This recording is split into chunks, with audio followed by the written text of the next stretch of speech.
नमस्कार, आप देख रहे हैं लाइव लगातार का विशेष कार्यक्रम रजनीश की रिपोर्ट। मैं हूं रजनीश। हमारे साथ हैं राज्यसभा सांसद महुआ माझी। हम इनसे आज जानेंगे कि वर्तमान राजनीतिक स्थिति जो झारखंड में चल रही है, किस प्रकार से दो बेटियों को ऊपर अटैक हुआ, उसके बाद एक की तो डेथ हो गई, दूसरे के ट्रीटमेंट के लिए कल मुख्यमंत्री के आदेश के बाद उन्हें दिल्ली भेजा गया।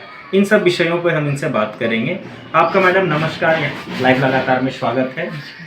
मैम, राज्य में जो उठापटक चल रही है राजनीतिक में, इसे आप किस तरह से देख रहे हैं? देखिए, जहाँ जहाँ आपने देखा होगा कि भाजपा की सरकार नहीं है, जिस जिस राज्य में उस राज्य में भाजपा की तरफ से तमाम तरह के षड्यंत्र रचे जा रहे हैं। सिर्फ झारखंड ही नहीं, बल्कि आपने देखा होगा कि किस तरह से महाराष्ट्र में खेल हुआ ऑपरेशन लोटस, ये तो आप सभी जानते हैं कितना फेमस हो चुका है। दिल्ली सरकार को भी गिराने की कोशिश हो रही है। उनके जो मंत्री हैं उन पर झूठे आरोप लगा लगा कर और तरह तरह से उन्हें परेशान किया जा रहा है। बिहार में भी बहुत कोशिशें हुई हैं और भी देश के कई राज्यों का दृष्टांत है जहां पर हॉर्स ट्रेडिंग के मामले हुए हैं और तरह तरह से जितने भी सरकारी तंत्र हैं उनका भी इस्तेमाल हो रहा है। सरकारी तंत्र बायस्ड हो गई है। नहीं तो आप सोचिए कि झारखंड में ही बहुत सारे ऐसे हमारे भाजपा के भी पूर्व मंत्री और बहुत सारे पदाधिकारी रह चुके हैं जिन पर बहुत सारे केसेस चल रहे हैं। नाम गिनाने की जरूरत नहीं है, लेकिन आपने देखा होगा कि उन पर ईडी ना तो उनके यहाँ ईडी की कोई रेड करती है और ना ही कोई कहीं से कुछ उन पर कार्रवाई होती है। तो अगर होती है तो जो विपक्ष में है उन्हीं के यहाँ, और इसीलिए कई लोग डर से जाके भाजपा में शामिल हो जा रहे हैं। उनकी स्ट्रेटेजी है यही कि भाई या तो इतना डराओ या फिर उनको किसी ना किसी चीज़ में फंसाओ, और इस तरह से हो रहा है। तो वही झारखंड में भी हो रहा है। आप देख रहे हैं कि क्या स्थिति है।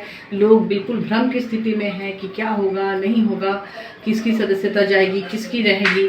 और इन सब के बीच में आप कुछ अगर सवाल करना चाहते तो कीजिए, नहीं तो मैं एक तरफा भी बोल सकती हूँ। बताइए। हाँ मैम, क्या ऑपरेशन लोटस का डर यहाँ राज्य में भी है, झारखंड में?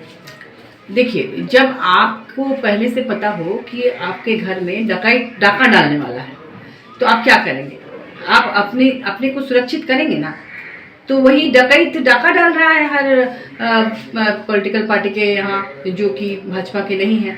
तो उसमें अपनी सुरक्षा के लिए कुछ ना कुछ उपाय तो अब घर वालों को रखना पड़ेगा ना। तो उसी के तहत सुरक्षा रखी जा रही है, सावधानी बरती जा रही है कि कहीं भी कोई छेद से या कहीं से आके खेल ना हो जाए। खेला तो कर भी दिया जा रहा था। आपको पता होगा कि किस तरह से कोलकाता में 3 हमारे विधायक जी पर पकड़ा है। तो ये सब कुछ तो लोग जान ही रहे हैं कि खेला के ऑलरेडी वो लोग कर चुके थे, लेकिन वो तो बचा लिया गया। तो वो आगे भी प्रयासरत है और परेशान कर रहे हैं। ये सब तो चल ही रहा है, आप देख ही रहे हैं। मैम, कल चतरा की एसिड पीड़ित जो बच्ची है, उसके लिए कल एक डिसीजन आया कि नहीं लेके जाना है दिल्ली, उनका इलाज करवाना। ये बहुत अच्छी बात हुई। सीएम साहब ने इसे संज्ञान में लेकर इस काम को किया। अब वहाँ पे उसको कहाँ पे इलाज करवाया जाएगा और किस तरह से उसका ट्रीटमेंट चलेगा? क्या वो सीएम साहब या आप लोगों की देखरेख में बच्ची रहेंगी? देखिए, सिर्फ वही बच्ची नहीं, स्टेट में जितनी भी बच्चियां किसी भी तरह से पीड़ित है या हॉस्पिटलाइज्ड है, सबकी देखरेख की जिम्मेदारी सरकार की होती है और सबकी जिम्मेदारी हो ही रही है। सबका ट्रीटमेंट हो ही रहा है। देखिए, हर स्टेट में बहुत सारे सरकारी अस्पताल होते हैं, प्राइवेट अस्पताल होते हैं, हर जिले में भी होते हैं और राजधानी में भी होता है। तो अगर ऐसे ही बिना किसी डॉक्टर के आदेश के या बिना परिजनों के चिट्ठी के या आवेदन के कोई भी सरकार अपने स्तर पे पूरे हॉस्पिटल को उठा के एयरलिफ्ट नहीं करती। आप अच्छी तरह से जानते हैं, अगर बर्न वार्ड है तो बर्न वार्ड में भी हर दिन हर समय पूरा बेड भरा रहता है। कई बार तो ऐसी स्थिति होती है कि जमीन पे भी लोग रह जाते हैं, बेड भरे हुए रहते हैं। तो क्या ऐसा संभव होता है किसी भी सरकार में, भाजपा की सरकार हो या कोई भी सरकार हो, कि पूरा वार्ड खाली करके एयरलिफ्ट करा के दिल्ली या दूसरी जगह पे तो कोई लेके नहीं जाता, जब तक कि डॉक्टर की तरफ से ये ना कहा जाए कि हाँ यहाँ वो चिकित्सा सुविधा नहीं है जो कि होनी चाहिए, या जब तक कि परिजन इसकी मांग नहीं करते हैं। इसके पहले जब भी भेजा गया तो डॉक्टरों और परिजनों की मांग पे ही भेजा गया। तो इस तरह की कोई मांग अंकिता के मामले में पहले नहीं आई थी। ना भाजपा के नेता किए थे, ना डॉक्टर्स किए थे, ना उनके परिजन किए थे। लेकिन दुर्घटना हो गई तब लोगों को अफसोस भी हुआ। नहीं बता रही हूँ, दुर्घटना हो गई तो तब लोगों को अफसोस भी हुआ कि काश ये चीज पहले मांग की जाती। मतलब ये कहने का मतलब है कि अंकिता जब डेथ कर गई तब इन लोगों की नींद हाँ, भाजपा वाले जो आज चीख चीख कर तमाम चैनल्स में और जो नेशनल मीडिया है उसमें जो कह रही है और घड़ियाली आंसू बहा रही है, वो उस समय कहाँ थी जब वो बीमार थी। अगर भाजपा के कोई भी बड़े नेता या कोई, वो भी तो आवाज उठा सकते थे कि अंकिता बहन को तुरंत बाहर भेजना चाहिए। अगर उसके बाद भी सरकार नहीं भेजती तो निश्चित रूप से वो दोषारोप कर सकते थे। अफसोस हमारी सरकार को भी है, हम सबको है। बहन अंकिता हम सबकी बहन है। और दूसरी बात कि हम लोग जाति या धर्म के नाम पर पॉलिटिक्स नहीं करते। देखिए, भाजपा इस मुद्दे को, अंकिता के मुद्दे को लेकर राजनीतिकरण उसकी कर रही है। आप सोचिए कि आप सभी जानते हैं कि माननीय बसंत सोरेन जी जो दुमका के विधायक हैं, उनको लेकर भी ये लोग परेशान कर रहे हैं। दुमका में ये लोग चाह रहे हैं कि कुछ वो माहौल खराब हो। तो ये सब के लिए अगर मान लीजिए अंकिता बहन के लिए इतनी उनके मन में करुणा थी, जो कि हम लोगों के मन में है, तो पहले जब अंकिता के पिता ने उस घटना के तुरंत बाद इन्होंने, चूंकि माननीय रघुवर दास जी जो पूर्व मुख्यमंत्री रहे, उन्होंने खुद अपने मुंह से एक टीवी चैनल में बोला है कि उन्होंने फ़ोन किया था और कहा, मदद मांगी थी। तो फिर उन्होंने कहा था कि उनकी तबीयत ठीक नहीं है तो हॉस्पिटल लेके चला गया। तो क्या उस समय दुमका के जो भी हमारे पूर्व मंत्री थी माननीय लुईस बनार्जी जी, उनको वो नहीं कह सकते थे, या भाजपा के किसी भी अधिकारी को, किसी भी पदाधिकारी को, कार्यकर्ता को कह सकते थे कि उसकी मदद करो? उस समय तो किसी ने मदद नहीं की। वो लोग रांची भी आए, हमारे कार्यकर्ता नंदकिशोर सिंह चंदेल, आपने देखा होगा कि अंकिता को शुरू से लेकर उसके ट्रीटमेंट से लेकर उसको पूरा देखभाल करना, यहाँ तक कि उसको जब उसकी डेथ हुई तो उसको माला से सजा के ले जाना, सब कुछ हमारे पार्टी के लोगों ने किया। और जबकि भाजपा के लोग बाद में आए राजनीति करने, तो ये बहुत ही गलत है और सबके लिए बराबर होना चाहिए। आपने देखा होगा कि एक आदिवासी लड़की सुनीता खाखा, जो कि भाजपा की बेटी बचाओ बेटी पढ़ाओ की संयोजिका रही है प्रदेश की, वो अपने घर में 2019 से एक लड़की को रखकर जिस तरह से अमानवीय उस पर अत्याचार की है, आज वो भी जन्म और मृत्यु से लड़ रही है। आपने देखा होगा कि पूरे शरीर में उसका दावा हुआ है, उसको मारपीट के निशान है, वो चल नहीं सकती है, कुपोषण की शिकार है। फिर उसके दांत तोड़ दिए गए हथौड़ा मार के, जवान लड़की है और उसके पूरे दांत गायब है सामने के, वो हथौड़ा से या पता नहीं क्या से मार के उसके दांत गिरा दिए हैं। तो इस पर तो भाजपा का कोई नेता एक बार भी किसी मीडिया में बाइट नहीं दिया, ये गलत है। या फिर उनको भी तो बाइट देना चाहिए कि भाई हाँ, ये अगर अंकिता उनके लिए अपनी है तो ये क्यों नहीं है, क्योंकि उसमें उनको राजनीति दिख रही थी, इसमें राजनीति नहीं दिख रही है। इसमें संदीप भारती ने एक जो काजल को जलाया, जो तेजाब पीड़िता है, वो अभी हमारी सरकार जिसको एयरलिफ्ट करके ले गई है दिल्ली, उसमें संदीप भारती ने काजल को जलाया तेजाब फेंक कर।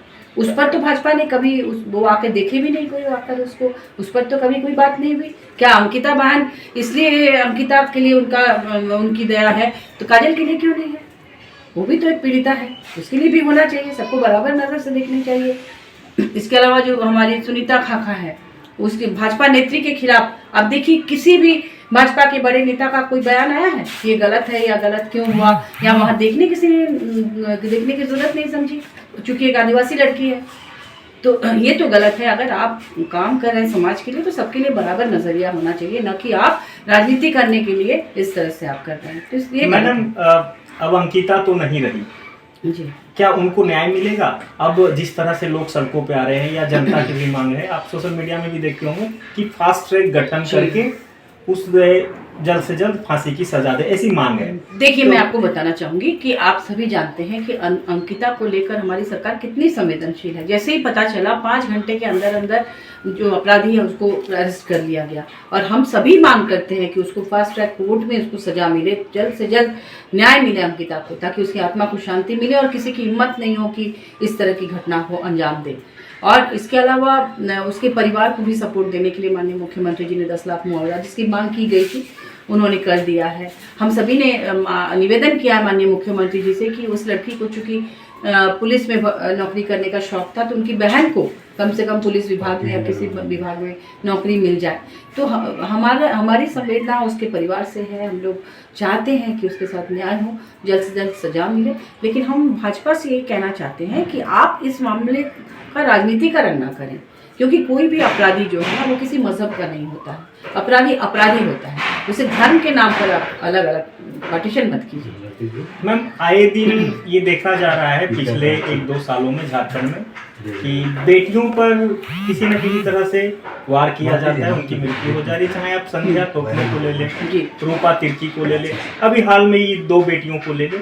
तो इसको लेकर के सरकार क्या कदम ठोस उठाएगी महिला सशक्तिकरण, बेटी को बचाने के लिए या उनकी सेफ्टी के लिए? देखिए, सरकार को तो यही करना चाहिए कि पुलिस प्रशासन सख्त हो और इस तरह की घटना न हो। इसके लिए जो दोषी हैं अब तक जिन्होंने क्राइम किया है उनको कड़ी से कड़ी सज़ा मिले, कोई ढील ना बरती जाए उनको अरेस्ट करने में या सज़ा देने में। इसमें सरकार की मदद होनी चाहिए, पुलिस प्रशासन की मदद होनी चाहिए। और मैं तो कहूँगी कि सामाजिक स्तर पर भी, मैं महिलाओं में रह चुकी हूँ, मैंने देखा है पारिवारिक संस्कार अच्छे मिलने चाहिए। एक परिवार में जब कोई बच्चा या बच्ची कोई देखता है कि घर के जो बड़े बुजुर्ग हैं या पिता हैं, भाई हैं, वो अगर महिलाओं पर टॉर्चर कर रहे हैं तो वो बाहर जाकर भी बाहर की महिलाओं के साथ टॉर्चर करेंगे। अगर अपने घर में वो सम्मान देते हुए देखेंगे अपने बड़े लोगों को कि अपने घर की महिलाओं का सम्मान कर रहे हैं वो लोग, तो वो भी बाहर जाके सम्मान कर रहे हैं। तो ये तो परिवार से इस तरह के संस्कार मिलने चाहिए, बाद में पुलिस प्रशासन सब कुछ आता है। तो एक परिवर्तन की ज़रूरत है कि महिलाओं को उस नज़र से ना देखे जिस तरह से देखा जा रहा है। मैम, एक प्रश्न है कि जिस तरह से झारखंड में वर्तमान परिदृश्य चल रहा है राजनीति का, ये कब तक स्थिर हो जाएगा? क्योंकि जनता भी इस चीज़ को जानने के लिए काफ़ी इच्छुक है, काफ़ी लोग इस चीज़ को जानना चाहते हैं कि कब तक ये शांत हो जाएगा। क्योंकि कल जो हुआ रांची टू रायपुर, ये कब तक स्थिर हो जाएगा? देखिए, जिस तरह की बातें जो भाजपा के बड़े सांसद और बड़े पदाधिकारी कह रहे थे कि ईडी की तरफ से, चुनाव आयोग की तरफ से पत्र आ चुका है, तो ये आ चुका है, राजभवन पहुंच चुका है।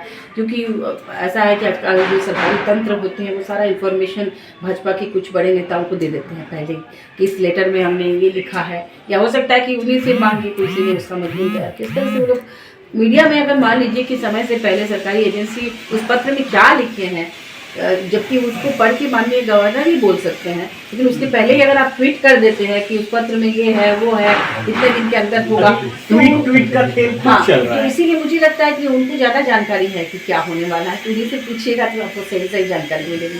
जी, एक आखिरी क्वेश्चन है, हेमंत सोरेन अपनी पूरी टीम को लेकर के एक ट्रेन का भ्रमण करने गए, उस वक्त वो सीटी बजाएं, इस सीटी को लेकर के काफ़ी चर्चाएं हैं। देखिए, ऐसा है ना कि जब लोग पिकनिक मनाने जाता है तो एक घरेलू माहौल में होता है। उस समय वो एक व्यक्ति होता है, उस समय वो न तो राजनेता होते हैं न तो वो कुछ होते हैं। हर व्यक्ति अपने घर में अलग होते हैं। मैं आपको बताना चाहूँगी कि presentation of self in everyday life एक किताब है कार्फिंकल की लिखी हुई। उसमें वो है कि हर व्यक्ति के 2 सेल्फ होते हैं, एक वो उसका व्यक्तिगत अपना जीवन होता है और एक सार्वजनिक जीवन होता है। तो व्यक्तिगत जीवन में इंसान अपनी तरह से जीना चाहता है ना, आप उसमें दखल नहीं कर सकते हैं, प्राइवेसी सबकी होती है। तो एक व्यक्ति अगर वो अपने फ्रेंड सर्कल में, या मान लीजिए वो तो कोई सरकारी काम ऑफिस में बैठ के उन्होंने ऐसा कुछ नहीं किया, या फिर उन्होंने कहीं पर सार्वजनिक रूप से किसी ऐसे पब्लिक प्लेस में जाके ऐसा कुछ नहीं किया है। पिकनिक मनाने के दौरान अगर हंसी मजाक में उन्होंने कुछ इस तरह से अगर हुआ भी होगा, मुझे पता भी नहीं कि उन्होंने, क्योंकि मैंने देखा नहीं है, मैं उस पिकनिक में नहीं थी और मैं कोई वीडियो वगैरह भी नहीं देखी। अगर आप लोग आरोप लगा रहे हैं तो अगर उसमें कोई सच्चाई है तो ये उनका मैं आरोप नहीं लगा रहा हूँ, ये उनका व्यक्तिगत मामला है। कोई व्यक्ति, वो तो पिकनिक में गए हैं ना, पिकनिक तो सार्वजनिक चीजें नहीं होती है, वो तो व्यक्तिगत होती है। व्यक्तिगत जीवन में लोग कुछ भी कर सकते हैं, गाना भी गा सकते हैं, तो आप बोलेंगे कि वो गाना कैसे गा लिए, ये तो गलत आरोप है। जी, आपने महुआ माझी को सुना।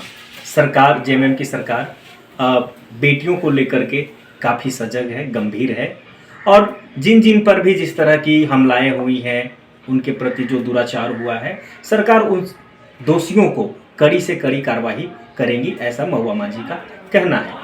आगे की खबर के लिए लाइव लगातार के संग बने रहें। मुझे दीजिए इजाजत।